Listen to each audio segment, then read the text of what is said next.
Receive দেওয়া হয় না সাধারণ রোগীদের, এই রিসিভের টাকাটা আত্মসাৎ করা হয়। আসলে আমি আপনাদের সাধারণ রোগীদের পক্ষে আজকের এখানে কথা বলতে এসেছিলাম। এটি হচ্ছে পাথরঘাটা স্বাস্থ্য কমপ্লেক্সের যে একটা সরকারি যে চার্ট, অর্থাৎ টেস্ট করানোর যে চার্ট, সেই চার্টটা আসলে এখানে একদম দেয়া আছে যে কোন টেস্টের জন্য কত টাকা বরাদ্দ। এখন আমি আপনাদেরকে যে মূল বিষয়টি বলতে চাই, আজকের একটা ভিডিও আমি সন্ধ্যার পরে আপলোড করব। তো মূল বিষয়টি আপনাদেরকে জানানোর জন্য শুরুতেই একটু জানাই যে আজকের আসলে কি ছিল পাথরঘাটা স্বাস্থ্য কমপ্লেক্সে। পাথরঘাটা স্বাস্থ্য কমপ্লেক্সে ডাক্তার দেখানোর পরে তারা কিছু টেস্ট দেয়, সেই টেস্টগুলো আসলে এই রুমেই করানো হয়। তো এখানে একটি সরকারি নিয়ম দেয়া আছে, চার্টের কিছু দেয়া আছে যে কোন টেস্টের জন্য কত টাকা বরাদ্দ। আমার কথা হচ্ছে আজকে দুপুর 12টার দিকে আমি এইখানে আসার পর দেখলাম যে এই রুম থেকেই টেস্টগুলো দেয়া হচ্ছে, অর্থাৎ রোগীদেরকে দিয়ে দিচ্ছে টেস্টগুলো।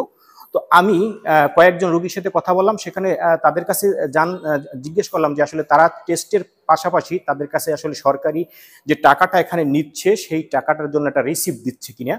কিন্তু কোনো রোগীর কাছেই কোনো রিসিপ্ট যাচ্ছে না বা কোনো রোগী রিসিপ্ট পাচ্ছে না। আমার কাছে এর আগেও অভিযোগ এসেছিল যে এই সরকারি হাসপাতালে আসলে রিসিপ্ট দেওয়া হয় না, যে টাকাটা নেওয়া হয় সরকারি যে ফি, সেই টাকার কোনো রিসিপ্ট দেওয়া হয় না। এখন আমার প্রশ্ন হচ্ছে এই রিসিপ্ট অনুযায়ী কিন্তু হিসাব হয়, সেখানে যদি রিসিপ্ট দেয়া না হয় তাহলে নিশ্চয়ই এই টাকাটা সরকারের কোষাগারে যায় না বা সরকারি ফান্ডে এই টাকাটা যায় না। এই বিষয়টি কিন্তু আজকের আমি এখানে আসার পর যখন জিজ্ঞেস করলাম এই রুমেই, আমি এই জায়গায় রুগীদের কাছে জিজ্ঞেস করার পর সাথে সাথেই আমি এই রুমে এখানে গেলাম এবং এখানে যিনি টেস্টের দায়িত্বে যিনি আছে তার সাথে যখন আমি জিজ্ঞেস করতে চাইলাম যে আসলে আজকের এইখানে যে এই রুগীদের টেস্ট করানো হচ্ছে তাদেরকে রিসিপ্ট দেওয়া হচ্ছে কিনা, সে আমাকে শুরুতেই অনুমতি ছাড়া এখানে ঢুকছি কেন এই ব্যবহার দিয়ে শুরু করে তার অসৌজন্যমূলক আচরণ পেয়েছি।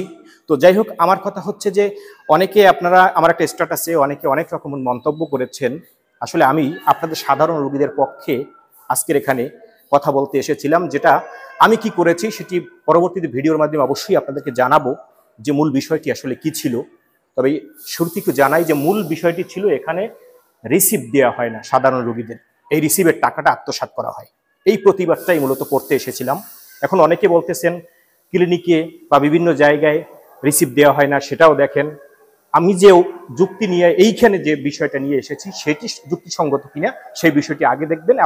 আপনারা যে বিষয়টি বলছেন অবশ্যই সেটিও দেখব। পরবর্তীতে আমাদের কাছে অভিযোগ করেন, অবশ্যই আমরাও সেটিও দেখব। তবে এখন আমি যে যুক্তি নিয়ে আজকের এখানে এসেছি সেই যুক্তিটা কতটুকু যুক্তিসঙ্গত অবশ্যই কমেন্টের মাধ্যমে জানাবেন।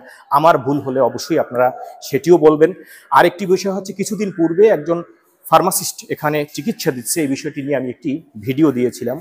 এরপরে কিন্তু আপনাদের মানে আমরা যারা এই উপজেলায় বাস করি আমাদের লাভ হয়েছে না ক্ষতি হয়েছে এটি বলি। কারণ এখন আপনারা আসবেন নিয়মিত একজন এমবিবিএস ডাক্তার এখানে চিকিৎসা দেয়, তাহলে এই উপজেলায় এর আগে একজন ফার্মাসিস্ট চিকিৎসা দিত, সেখানে এখন একজন এমবিবিএস ডাক্তার নিয়মিত আমাদের চিকিৎসা দেয়। এতে আমাদের এলাকার আমরা কি আসলে উপকৃত হলাম নাকি ক্ষতিগ্রস্ত হলাম সেটিও আপনাদের কাছে প্রশ্ন। আর আজকের যে বিষয়টি, আমি পুরো বিষয়টি পরবর্তীতে ভিডিওর মাধ্যমে প্রকাশ করব। মূলত মূল বিষয়টি ছিল আমি এখানে সরকারি এইখানে যে রিসিপ্ট দেওয়া হয় না, এই রিসিপ্টের সম্পূর্ণ টাকাটা আত্মসাৎ করা হয়। এখানে মূলত তারা একটা হিসাব, লিখিত একটা হিসাব নিয়ে জমা দেয়। দেখা যায় যে 300 জনের একটা নাম আছে, সেখানে তারা 100 জন 200 জনের নাম বাদ দিয়ে কিন্তু তারা সেই টাকাটা নিজেরা আত্মসাৎ করে নিতে পারে। তো যাই হোক, আমি মূল বিষয়টি আপনাদের কাছে পরবর্তীতে ভিডিওতে প্রকাশ করার চেষ্টা করব।